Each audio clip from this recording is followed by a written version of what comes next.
మన ప్రభువును రక్షకుడైన యేసుక్రీస్తు వారి ప్రశస్తమైన నామానికి మీ అందరికీ వందనాలు, శుభాలు. అందరూ బాగున్నారమ్మా?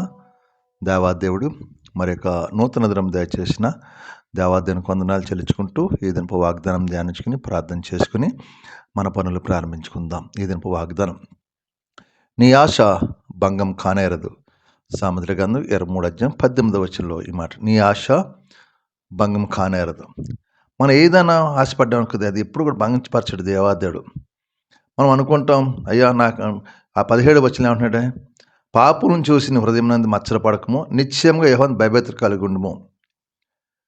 పాపులను చూసి అనుకుంటున్నాం, వీళ్ళు దేవుని మందిరంలో ఉండరు, ప్రార్థన చేయరు, మందిరాన్ని రారు, వాళ్ళు ఆశ్రయించబడుతున్నారు, మందిరానికి వెళ్తున్నాను, ఎంతగానో ప్రార్థిస్తున్నాను, నా కార్యం లాగవుతుందని మనం ఏం చేస్తాం, మనం అసూయ పడుతూ ఉంటాం. ప్రభు అంటున్నాడు, వాళ్ళని చూసి నువ్వు పాప హృదయంలో మచ్చరపడు, హృదయంలో వాళ్ళ గురించి నువ్వు ఆలోచించుకో.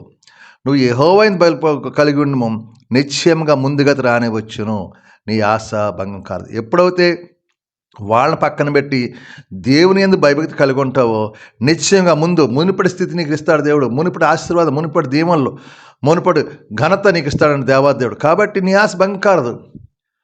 దేవుడు ఆయన ఆశ కల్పనను తృప్తిపరిచేవాడు.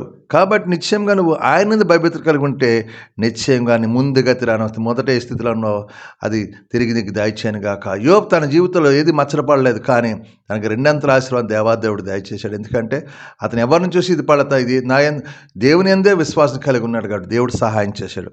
కాబట్టి ఇది మనం వాళ్ళని చూసి మనం బాధపడకుండా మనం ఆయనని భయభక్తి కలిగి ఉంటే నిశ్చయంగా ముందుగతి రాని వచ్చి నీ ఆశ భంగం కానరదు.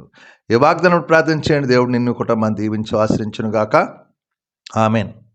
ఏ సమయంలో మీ కొరకు ప్రార్థిస్తాను, మీరు కూడా నాతో ఏకీపించండి. సర్వాధికారి అయిన యేసు ప్రభువా, మహాగణుడువు, పరిశుద్ధుడు, కృపగల తండ్రి, కనికరపుండా, నీకు వందనాలు, స్తోత్రాలు. మరొక నూతన దినం దయచేసినందుకు నీకు వందనాలు, స్తోత్రాలు చెల్లించుకుంటున్నాం. ఈ దినమంతా మేము చేస్తున్న మా చేతి పనులు, మమ్మల్ని, మా యజమానుల్ని, తోటి పనివారు అందరూ మీరు దీవించండి, ఆశ్రయించండి. మా చుట్టూ మీకు కంచివండి, మీకు ఆబ్దాలు దయచేయండి. యజమానుల ధర, తోటి పనివారి ధర, ఏకిడి రాక అందరితో సమాధానం, శాంతిని దయచేయండి ప్రభా.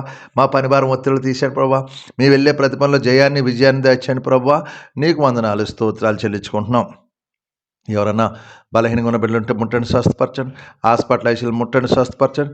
నీకులు మమ్మల్ని భద్రపరిచి దాచి కాచి కాపాడమడుతున్నాను తండ్రి, నీకు వందనాలు. ఎవరైనా తండ్రి కుటుంబ సమస్యలతో బాధపడి విడుదల దాచండి. హాస్పిటల్ ఐసీలు మీరు ముట్టండి, స్వస్థపరచండి. అప్పులు బంధకాల నుంచి విడిపించండి. తాగుడు పేగని వ్యసనాలు దూరపరిచి మీ కృపలో ప్రతిబిడ్డని దీవించి ఆశ్రయించి కృప చూపించమని మీకే మహిమ, ఘనత, ప్రభావం పొందుకోమని యేసు పరిశుద్ధ నామమున అడుగుతున్నాను తండ్రి, ఆమేన్. అందరికి వందనాలు. దేవుడు మిమ్మల్ని కుటుంబం దీవించును గాక. ఆమేన్. ప్రభువు నామంలో ఈ వీడియో వీక్షించిన ప్రతి ఒక్కరికి జీసస్ స్వస్థత ప్రార్థనా మందిరం వారి ప్రత్యేక వందనాలు తెలియజేసుకుంటున్నాము. మరి ఇంకెన్నో సందేశాలు, వీడియోలు, సంఘ కార్యక్రమాలు మీకు అందుబాటులోకి రావడానికి పక్కనే ఉన్న సబ్స్క్రైబ్ బటన్ని ప్రెస్ చేసి బెల్ ఐకాన్ని కూడా ప్రెస్ చేయాల్సిందిగా కోరుకుంటున్నామండి.